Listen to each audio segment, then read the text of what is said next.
Ja, lep pozdrav, spet smo nazaj iz MGLC-ja Grad Tivoli, ob meni pa Božidar Zrinski, kustos. Božidar, pozdravljen spet. Torej, šla sva v drug prostor galerije, da tako rečemo, za nama pa slike Rubik kubizma. Kaj to pravzaprav sploh je?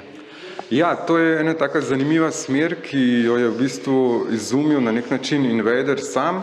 Namreč to mozaično strukturo je seveda našel na znameniti Rubikovi kocki, ki prav tako izhaja iz 80-ih let kot zelo popularna takrat igrača in miselna igra seveda. No, in ker ta Rubikova kocka zajema nek nabor barv oziroma konkretno 6 barv, je v načinu, bi rekel, mozaika iz teh Rubikovih kock tudi sestavljal podobe. Zanimivo pri tem je to, da je dejansko vsako podobo, za katero se je odločil, da jo bo na ta način predstavil, tudi sam na Rubikovih kockah sestavil. Se pravi, da je dejansko ni samo mojster ulične umetnosti in mozaikov, ampak je tudi mojster sestavljanja Rubikovih kock. In tle za nami recimo je primer grafike, na kateri je odtisnjena površina 6 Rubikovih kock in vsako izmed teh kock je seveda Invader sam sestavil, da je dobil to želeno podobo. Ja, definitivno zahtevno, tako miselno kot tudi grafično. Torej so vse tele slike tako po širini kot tudi po višini, nekako bi lahko rekli deljivo s 6 pikslov. Tako, točno tako. Ja, res zanimivo, no. Slišal pa sem tudi, da je Invader eno izmed svojih del poslal v vesolje. Je to res in kako je to izgledalo? Da, to je res. To je pa v bistvu bil to dolgoletni proces oziroma dolgoletni projekt. Namreč v času, bi rekel, tega osvajanja različnih mest in nameščanja mozaičnih ploščic v različnih mestih na svetu, je seveda prišel do zaključka, da bi rad te svoje Space Invaders poslal tudi tja, odkoder dejansko prihajajo, se pravi v vesolje. In akcijo je začel, mislim, da okrog leta 2012, ker je s prijateljem v okviru sodelovanja na eni razstavi v Miamiju, v Združenih državah, poslal eno izmed teh svojih ploščic skupaj z ploščic, ki je bila nameščena na tako imenovani vremenarski balon v stratosfero. In seveda ta ploščica je bila nameščena tako, da jo je kamera cel čas snemala in potem, ko je pač ta balon v stratosferi počil, se odprlo padalo in je ta škatlica s tem mozaikom in s kamero padla na zemljo in potem tudi so nastali posnetki, film, ki ga tudi lahko vidimo na razstavi. No in ta film, oziroma bi rekel poskus tega pošiljanja ploščice v vesolje, je potem prikazal na enem, mislim, da festivalu v Franciji, kjer so ga pa videli uslužbenci Mednarodne vesoljske agencije, ki so takoj pristopili in mu predlagali idejo, da bi pa enega izmed mozaikov montiral tudi na Mednarodno vesoljsko postajo. Seveda za Invaderja je bila to izjemna priložnost in tako rekoč vabilo, ki se ga ne odkloni.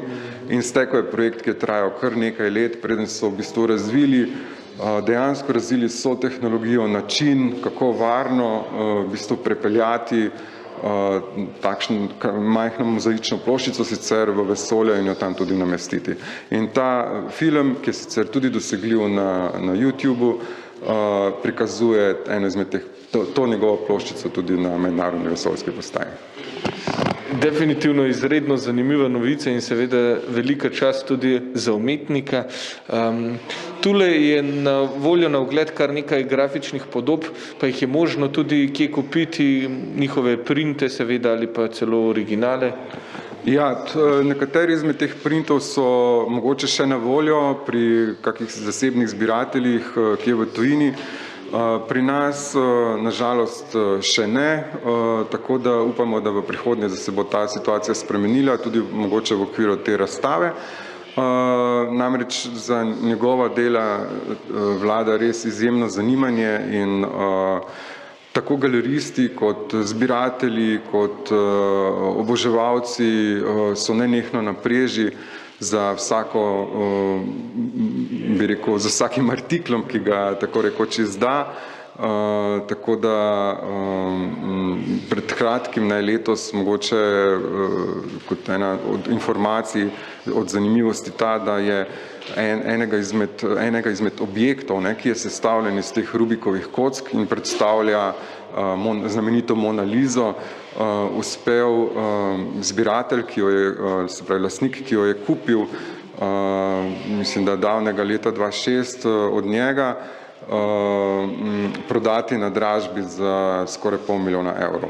Tako da gre za res, bi rekel, fenomen na področju umetnosti, tudi v bistvu na tem področju, bi rekel, teh umetniških stvaritev, ki dosegajo neke izjemne, skoraj nepredstavljive vrednosti na trgu. Predvsem zato, ker je umetnik še živ, ponavadi umetniku vrednost naraste šele, ko umre, takrat pa nima kaj dosti koristi, sam umetnik več od tega, kaj ne. Ja, res je, ampak vseeno mogoče Invader ni ravno tako zelo komercialno usmerjen, ampak tudi mislim, da pri teh umetnikih, street umetnikih in grafitarjih je v bistvu ta komercialna plat bi rekel, bolj v ozadju, da imajo mogoče neke druge interese in tudi pri njemu se vidi, da dejansko v vsem tem sodelovanju, v vseh teh letih, ko sva bila v stiku od tiste prve razstave leta 2006, da se nikoli nismo pogovarjali o financah ali o kakršnihkoli finančnih zahtevah, ampak je res šlo za to, da, kar je tudi on sam večkrat poudaril, da končno lahko svoj grafični opus, se pravi sitotiske, lesoreze, litografije predstavi v centru, kot je recimo Mednarodni grafični likovni center v Ljubljani, kar je za nas seveda izjemna čast in pač še enkrat bi rad poudaril oziroma povedal, da to je v bistvu razstava, ki je nastala posebej za Ljubljano. To ni neka razstava, ki bi se selila po svetu, ampak je bila narejena posebej za nas, izbrana dela posebej za nas, postavitev posebej za nas, tako da res izjemna v bistvu, bi rekel, priložnost za vse ljubitelje umetnosti, da si to ogledajo. Tako da Ljubljančanke in Ljubljančani definitivno vredno ogleda. In ena stvar, ki mi je tudi mene zelo prevzela, je sama velikost razstave. Ko sem prišel, dostikrat, ko pridem na kakšno razstavo, niso tako velike. Morda veste, koliko del imate razstavljenih od Invaderja? Približno 100 del je razstavljenih in 4 filmi so trenutno na ogled. Mislimo, da bomo s časoma dodali še en film, ki je bil pred kratkim izdan, o njegovem podvigu na otoku Džerba, tako da kar precej materijala za zanimivo preživljanje časa v galerijskih prostorih. No, poleg razstave Invaderja pa imate še 2 razstavi, pa se za konec še teh 2 dotakniva na hitro, bi morda povedali na kratko nekaj o njih še. Ja, Menažerija je projekt Iris Pokovec, ki jo lahko vidimo v naših spodnjih prostorih, blizu naše vhodne avle in muzejske trgovine in na nek način tudi je v bistvu adventni koledar, razstava adventnega koledarja oziroma adventni koledar v obliki grafik, kjer smo vsak dan odkrivali eno grafično delo in mislim, da zdaj 17. januarja je tudi predvidena javna dražba, kjer si bodo lahko obiskovalci ali pa ljubitelji ta dela tudi kupili, če bodo želeli in pač bili pripravljeni dražiti, za kar jih seveda veselo in vabimo in spodbujamo. Druga razstava je pa razstava Leona Zuodarja, to je pa naš slovenski umetnik, ki je kot zanimivost tudi leta 2006 sodeloval na tej mednarodni razstavi Street Art, je pa predvsem poznan po svojih grafičnih delih, po svojih risbah, zinih in pa seveda po svojih animacijah, takih zelo preprostih, bi rekel, animacijah, ki izražajo en tak preprost, v narekovajih nizko kvaliteten humor in seveda razstava raziskuje, kako se lahko tovrsten humor v kontekstu neke tudi namensko preproste risbe predstavi v galerijskem prostoru. Božidar Zrinski, najlepša hvala za vsa ta pojasnila in seveda za vaš čas. Hvala tudi za to, da v Ljubljano privabljate tako velika imena in vam želim seveda še v prihodnje uspešno delo. Lepa hvala za vaš obisk in seveda celoten MGLC se trudi, da Ljubljani ponudi, bi rekel, najboljše, kar je pač možno dobiti. Hvala.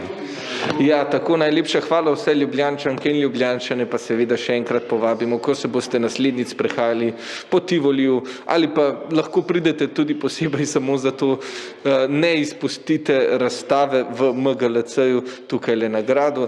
Tako toliko za enkrat od tu, sedaj pa spet skočimo na hitro v oglase. Se gledamo.